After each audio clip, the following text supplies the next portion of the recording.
Moturu village. ఈ Moturu village ఎంట్రన్స్‌లోనే మనకి శ్రీ సీతారామస్వామి వారి దేవస్థానము అనే నేమ్ కనబడుతుంది. ఎందుకంటే ఇక్కడి ప్రజలు ఈ సీతారామస్వామి వారి దేవాలయాన్ని ఒక చిన్న భద్రాచలం దేవాలయంగా భావిస్తారు.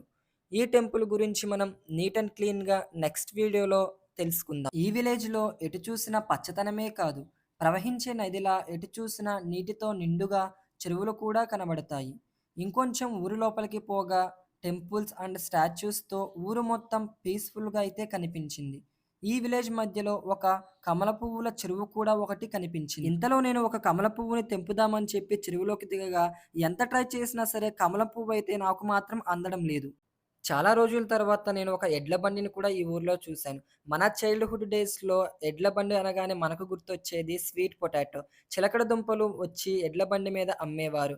మన దగ్గర మనీ లేకపోయినా సరే వాళ్ళు ధాన్యం తీసుకొని మరి చిలకడ దుంపలైతే మనకిచ్చేవారు. అంతే కాకుండా ఈ ఊర్లో ఎటు చూసినా సరే సచివాలయం, అంగనవాడి, వంగవీటి రంగా గారి మోహన్ స్టాచ్యూ, అలాగే అంబేద్కర్ స్టాచ్యూ, ఇలా ఆరోగ్య కేంద్రం అన్ని రకముల సదుపాయాలైతే ఈ ఊర్లో నాకు కనిపించాయి. ఈ మోటూరు విలేజ్‌లో ఇంకో హైలైట్ ఏంటంటే ఇక్కడ డాక్టర్ బిఆర్ అంబేద్కర్ గురుకులం గర్ల్స్ పాఠశాల కూడా ఒకటుంది. ఇక్కడ చాలామంది బాలికలు కూడా చదువుకుంటూ ఉంటారు.